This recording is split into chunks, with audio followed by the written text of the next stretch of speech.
मुक्कामनी दादाचं भाषण रेकॉर्ड करून परमपित्या परमेश्वराच्या चरणी विनम्र अभिवादन.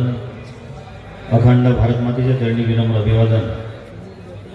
आपल्या देशासाठी ज्यांनी आपलं संपूर्ण जीवन दिलं अशा सर्व थोरबुद्धींच्या चरणी विनम्र अभिवादन करतो. सर्व संत महात्म्यांच्या चरणी विनम्र अभिवादन करतो. आपल्या आजच्या या चांदूर रेल्वे नगर परिषदच्या सार्वत्रिक निवडणुकीच्या निमित्तानं आयोजित प्रचार सभेत उपस्थित आपले नेते माननीय माजी खासदार सुरेश काका वाघमारे, आपले प्रभारी श्रीकांत भाऊ मांडवे, मंचावर उपस्थित भारतीय जनता पक्षाचे सर्व सन्माननीय ज्येष्ठ पदाधिकारी मार्गदर्शक, समोर उपस्थित सर्व ज्येष्ठ पितृतुल्य नागरिक माता भगिनी व युवक मित्रांनो, सर्वप्रथम आपल्या नगर परिषदमध्ये नगराध्यक्षासाठी व नगरसेवकांसाठी उभे असलेल्या आपल्या उमेदवारांचा तसा दौरा आपला पूर्ण गावात त्यांचा झालेला आहे. 2-2, 3-3 वेळा 4 वेळा झाला आहे बहुतेक. तरीही त्यांचा परिचय करून घेऊ.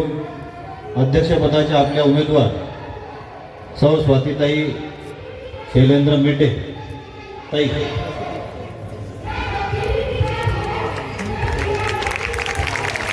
प्रभाग क्रमांक 1 सौ शालिनी अनिल भाऊ राऊत, प्रभाग क्रमांक 1 ब बच्चू उर्फ प्रमोद भाऊ हरगोविंदजी वानरे, प्रभाग क्रमांक 2 अ सौ वंदना अजय हजारे, प्रभाग क्रमांक 2 ब प्रावीण्य प्रमोदराव देशमुख, प्रभाग क्रमांक 3 सौ सीमा फुलचंदजी राऊत, प्रभाग क्रमांक 3 ब अनिल प्रतापजी मोटवानी, प्रभाग क्रमांक 4 अ ॲडव्होकेट विशाल प्रमोदराव भोयर, प्रभाग क्रमांक 4 ब दुर्गा रतनलाल भूत, प्रभाग क्रमांक 5 अ रोशन कमलाकरजी आगलावे, प्रभाग क्रमांक 5 ब पूनम ज्ञानेश्वरजी गायगोले, प्रभाग क्रमांक 6 अ कुमारी आचल गेनसिंग प्रधान,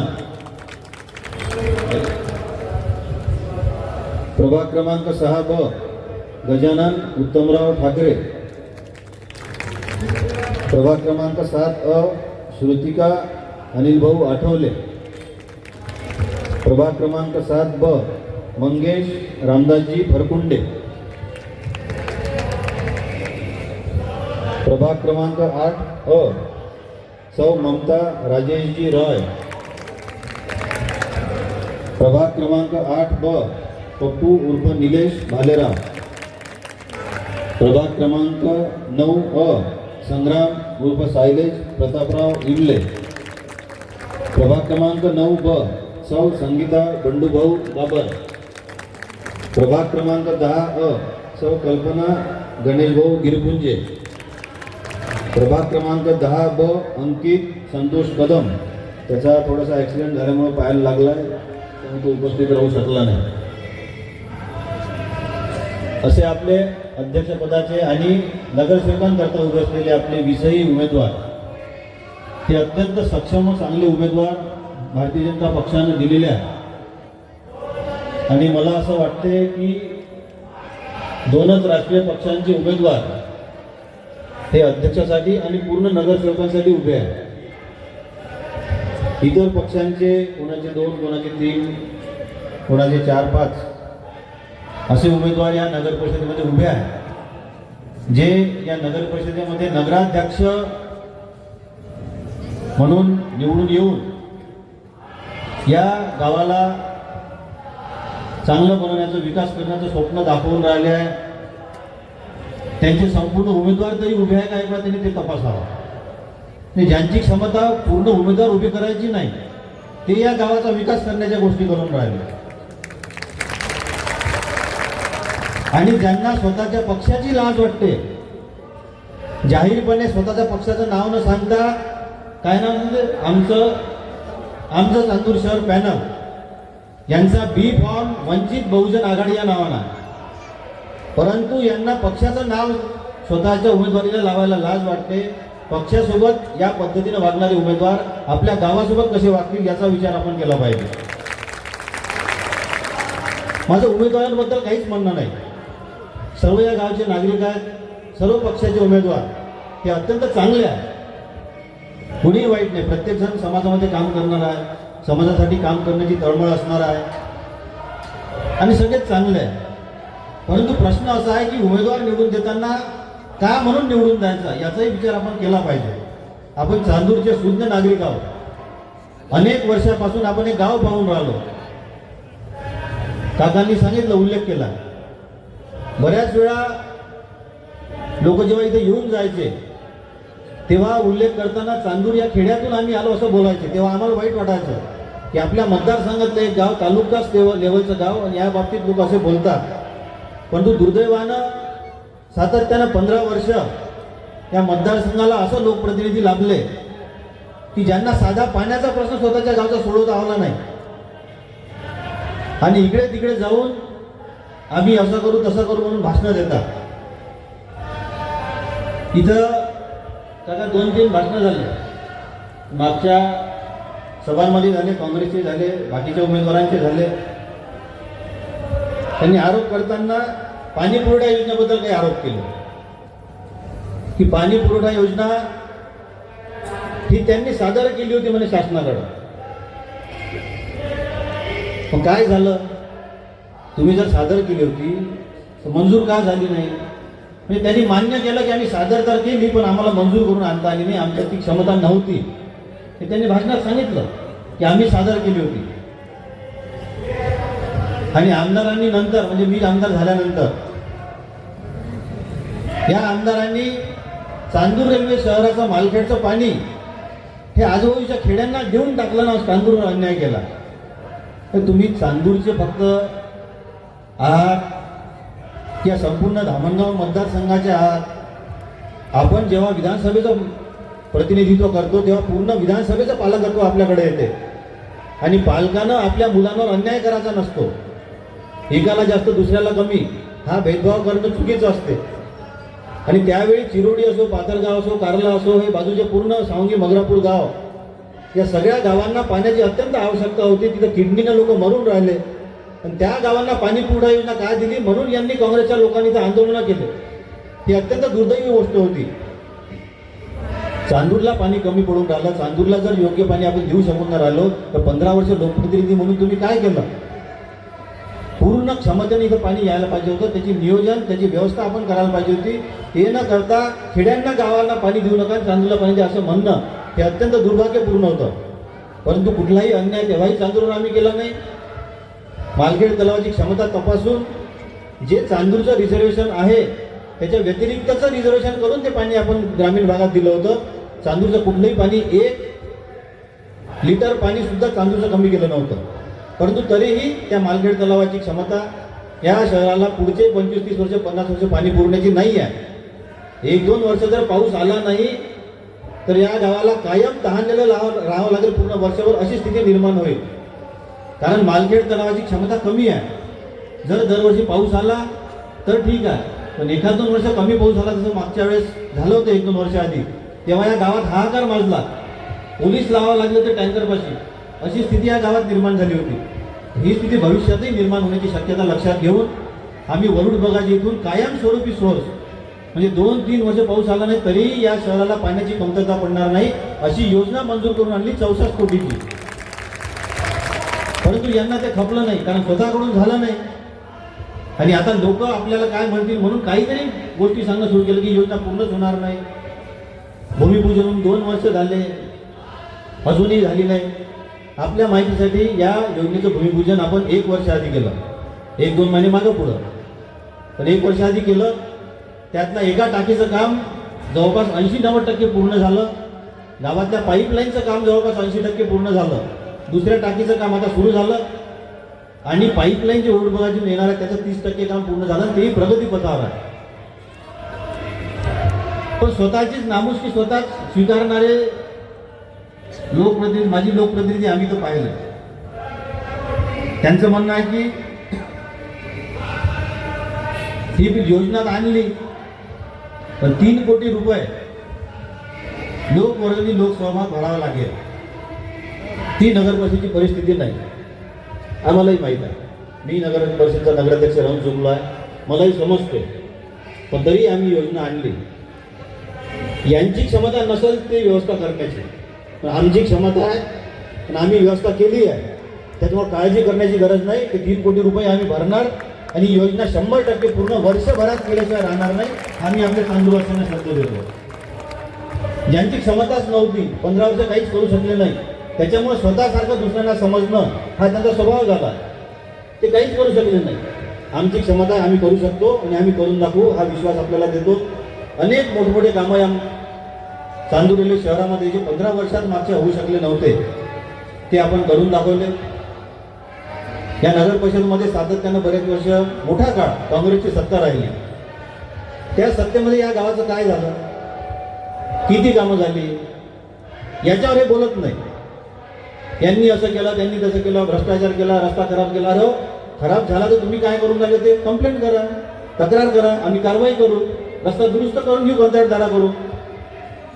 कामं दिल्यानंतर त्या कामावर उभं राहून काम करून घेणं हे काही आमदाराचं काम नाही आहे.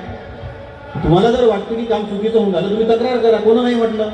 मी जबाबदारीने तुम्हाला सांगतो, एखादं काम आपल्या क्षेत्रात चुकीचं होत असेल तर जबाबदारीनं मी सांगतो, सगळ्यांसमोर या जाहीर भाषणात सांगतो की तक्रार करा डिपार्टमेंटला, काम थांबवा. मी स्वतः पद्धतीने चौकशी लावायची कामाची.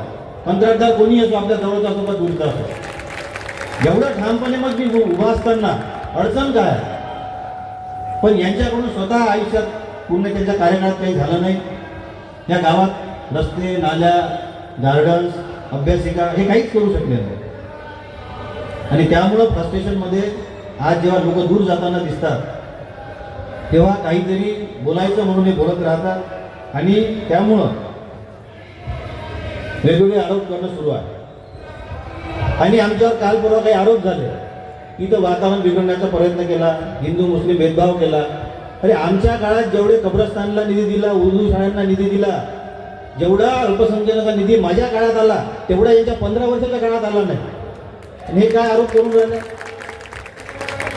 या पूर्ण मतदारसंघात आजपर्यंत आला नसेल एवढा निधी कब्रस्तानसाठी, मुस्लिम वस्त्यांमध्ये रस्त्यांसाठी, ईदगाहसाठी, या सगळ्या कामांसाठी आम्ही निधी आणला मोठ्या प्रमाणात आणि भविष्यात येईल.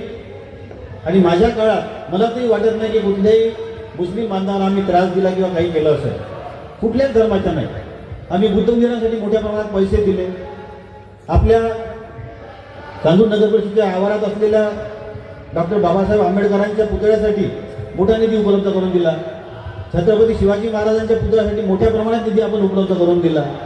आणि त्यांच्या जाहीरनाम्यात समोरच आहे छत्रपती शिवाजी महाराजांचं सौंदर्यीकरण. त्यांच्या काळात झालं नाही. काय किती थोडेफार पैसे टाकले असतील, 5 लाख मला माहीत नाही, 40 लाखापेक्षा चांगला जास्त निधी आपण त्यामध्ये टाकला. त्यामुळे विकास कामं करण्यात आपण कुठंच मागं नाही. वेगवेगळ्या समाजासाठी, वेगवेगळ्या धर्मासाठी, वेगवेगळ्या क्षेत्रांमध्ये सगळ्या क्षेत्रात आपण काम केलं आहे. मोठ्या प्रमाणात कामं या मतदारसंघात झाल्या, या गावात झाली आहे. आणि बऱ्याच वेळा प्रत्येक निवडणुकीमध्ये आरोप करत गेले की आता आरोप बोथट झाले, लोकांनी विश्वास ठेवणं बंद केलं. परंतु हे सातत्यानं आरोप करत होते की अरुण भाऊ सगळं धामणगाव नेतात, प्रताप पाटील सगळं धामणगाव नेईल, आपल्या चांदूरचं नुकसान करून राहिले. आता तो विटाळा किती कोणत्यावर गाव आहे तुम्हाला माहीत आहे, पुलगाव जवळचं गाव. त्या माणसाला काही काम असेल तर तहसीलमध्ये यासाठी तिथून इथं येणं हे त्यासाठी त्रासदायक नव्हतं का. मग आपल्या मतदारसंघातल्या शेवटच्या माणसाचा विचार करून तहसील कार्यालय धामणगावला उपलब्ध व्हावं ही मागणी चुकीची आहे का बरोबर आहे. काय केलं आपण, तहसीलची मागणी केली. धामणगावला तहसीलचा दर्जा मिळाला, तिथं तहसीलचं ऑफिस झालं. चांदुरातलं काय केलं, चांदुरातलं तहसील ऑफिस तिथंच आहे, चांदुरातली नगर परिषद तिथंच आहे, चांदुरातलं SDO ऑफिस तिथंच आहे, चांदुरातलं SDPO ऑफिस तिथंच आहे, चांदुरातलं कोर्टही तिथंच आहे. चांदुरातलं गेलं काय. आमच्या धमक होती, नगर परिषद आमच्यापाशी होती म्हणून आम्ही धामणगाव डेव्हलप केलं. तुमच्यापाशी चांदुरात सत्ता होती, तुम्ही स्थानिक आमदार होते, तुमच्या धमक नव्हती म्हणून तुम्ही चांदूर डेव्हलप करू शकले नाही. तुमच्या नाकर्तेपणाचा आरोप तुम्ही आमच्यावर करू नका. तिथं आपल्या म्हणजे सत्ता होती नगर परिषदेची सातत्यानं, म्हणून आपण ते डेव्हलप केलं. आणि जेव्हा संधी मिळाली प्रशासकाच्या काळात, तेव्हा चांदूरही पूर्ण ताकदीनं डेव्हलप करण्याचं काम आम्ही केलं.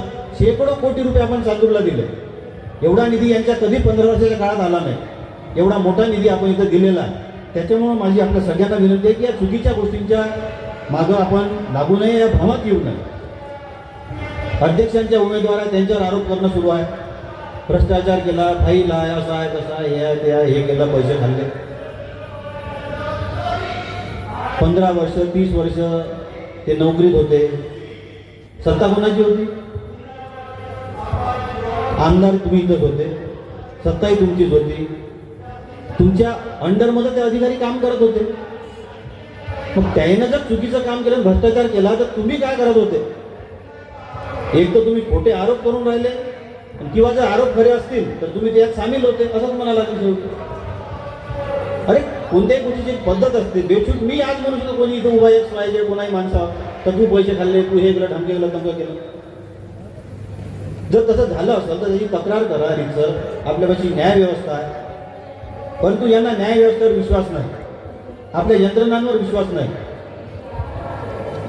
तक्रार करा, चौकशी होऊ द्या, खरं खोटं त्यातून बाहेर निघते ना. कोणी काही केलं असेल तर बेशुद्ध नुसतं कोणाला तरी बदनाम करण्यासाठी आरोप करायचे.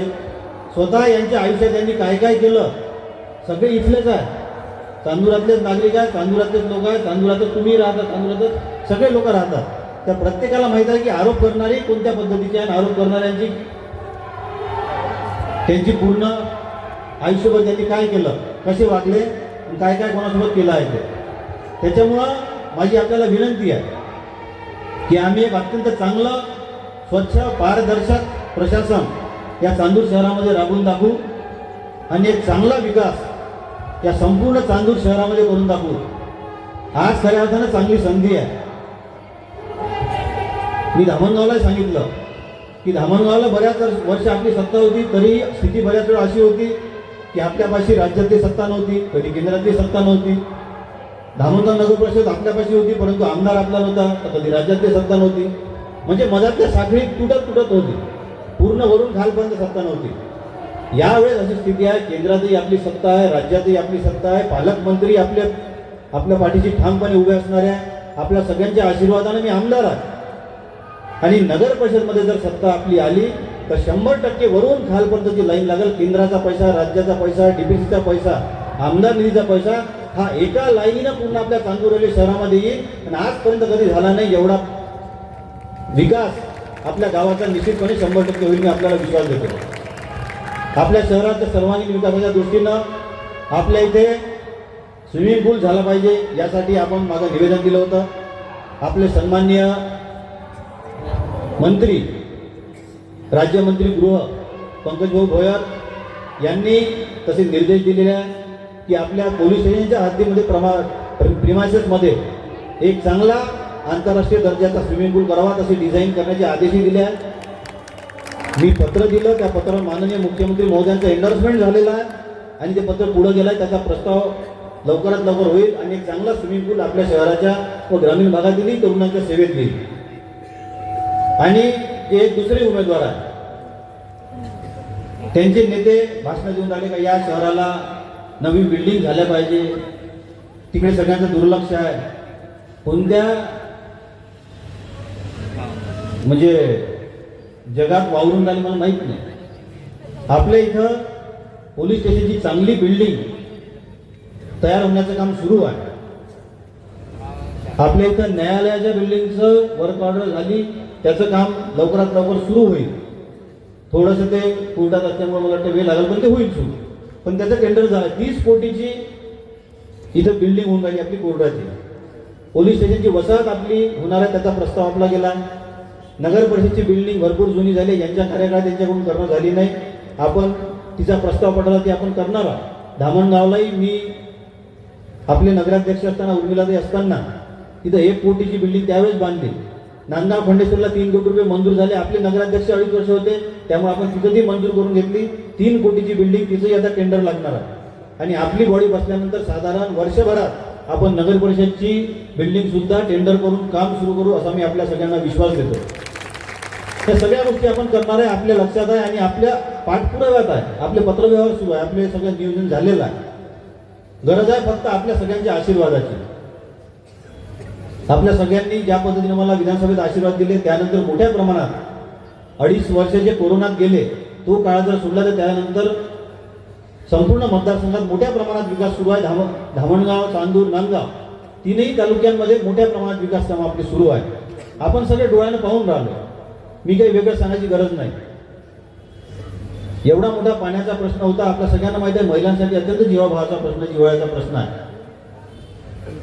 ते काही करू शकले नाही, परंतु आपण ती योजना मंजूर करून आणली. कामही सुरू झालं. वर्षभरात मी आपल्याला सांगितलं डिसेंबर 26 पर्यंत ही योजना पूर्ण होईल, कार्यान्वित होईल आणि आपल्या घरापर्यंत पाणी येणं सुरू होईल, स्वच्छ शुद्ध पाणी. आणि हे पुढच्या 25-30 वर्ष 50 वर्षापर्यंतचं नियोजन आहे. त्यामुळे त्यामध्ये कुठल्याही अडचणी येणार नाही. संपूर्ण पाईपलाईन शेवटच्या घटकापर्यंत, शेवटच्या घरापर्यंत जाणार आहे. दुसरा महत्त्वाचा विषय होता आपल्या घरकुलांच्या बाबतीतला पट्ट्यांचा. ते प्रकरण हायकोर्टात असल्यामुळं मोठ्या प्रमाणात संपूर्ण महाराष्ट्रातले जे काही शहरं होती, त्या शहरी भागांना पट्टे वाटपाची बंदी होती. त्यामुळे ते प्रस्ताव सगळे थांबले होते. परंतु माननीय मुख्यमंत्री महोदय आणि आपले महसूल मंत्री महोदय यांनी कोर्टामध्ये ॲफिडेव्हिट दाखल केलं आणि त्याचा मार्ग प्रशस्त झाला, मोकळा झाला. आता ते पट्टे वाटपाचं कामही येणाऱ्या काळात 5-6 महिन्यामध्ये सुरू होईल. आणि ज्यांच्यापाशी हे पट्टे नाही, अतिक्रमित आहे, नियमानुकूल करायच्या, त्या सगळ्यांना पट्टे वाटप होऊन त्यांचं घरकुल सुरू होण्याचे काम येणाऱ्या काळात निश्चितपणे सुरू होतील. आपल्या गावातील एकही नागरिक असा राहणार नाही की ज्याचं घरकुल नसेल. त्यामुळं माझी आपल्या सगळ्यांना विनंती आहे की आपण पूर्ण ताकदीने आमच्या पाठीशी राहावं. आणि भीती पहा कशी असते. त्यांना माहीत होतं की आज आपली सभा आहे, आपण आज सभा घेणार आहोत आणि या सभेमध्ये जे काही आरोप झाले त्या सगळ्यांची उत्तरं मिळतील आणि जनतेच्या डोक्यातले सगळ्या शंका निघून जातील.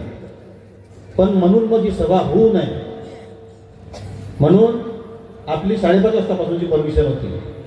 त्यांच्या सभेची 5 वाजेपर्यंतचीच परमिशन होती समोरच्या.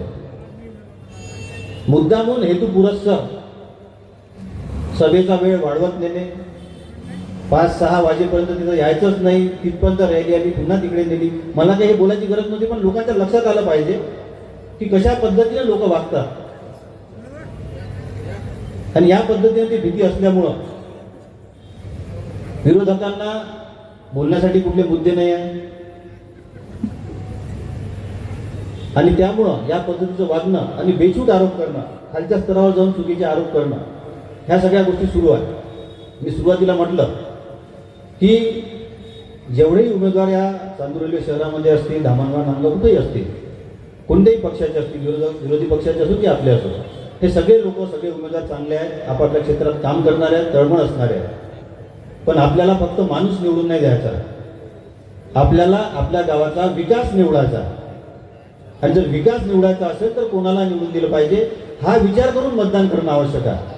एखाद्या वेळेस आपल्याला व्यक्ती पटणार नाही. आपण एका कुटुंबात राहतो, 2 भावाचं कुटुंब असते, 2 भावांचंही आपसात पटतेच असं नाही आहे, एकमेकांचं पटत नाही. पण म्हणून आपण काही घर तोडत नाही, घर जाळत नाही. त्याच पद्धतीनं उमेदवार एखाद्या वेळेस पटला असेल, नसेल पटला, कारण शेवटी उमेदवार तर द्यावा लागणार आणि प्रत्येकासोबत पटते असंही नाही आहे. एकाच गावात राहणार आहे, कधी ना कधी कोणासोबत तरी कधी वाद झालेला असते, कधी व्यवहार झालेले असतात, त्यामुळे मनं दुखावलेली असतात. पण अशा परिस्थितीत आपल्याला निवडायचा आहे चांदूर रेल्वे शहराचा विकास, जो मागच्या 15 वर्षाच्या मी आमदार व्हायच्या आधी या शहराचा जो विकास होऊ शकला नव्हता. आणि मग आपल्या सगळ्यांच्या आशीर्वादानं मी आमदार झाल्यानंतर ज्या पद्धतीनं या 2.5-3 वर्षामध्ये या गावाचा विकास आपण केलेला आहे. कुठलाही भाग जा, कुठलाही प्रभाग जा, एकही प्रभाग मला वाटते असा नाही की ज्या प्रभागात 50-60 लाखापेक्षा कमी निधी आला असं. किमान जास्तीत जास्त तर मला वाटते 3-4-5 कोटीपर्यंत एका प्रभागात गेलेला पैसा. एवढा मोठा निधी कधीच आला नव्हता. आणि भविष्यातही याच पद्धतीनं निधी आपल्या मतदारसंघात, आपल्या चांदूर रेल्वे शहरात येणार आहे, ही मी आपल्याला जबाबदारी सांगतो. आमचे नेते माननीय मुख्यमंत्री देवेंद्रजी फडणवीस यांनी ती जबाबदारी घेतली आहे की आपला जो जाहीरनामा, आपला जो वचननामा आहे तो पूर्ण करण्याची जबाबदारी माझी आहे असं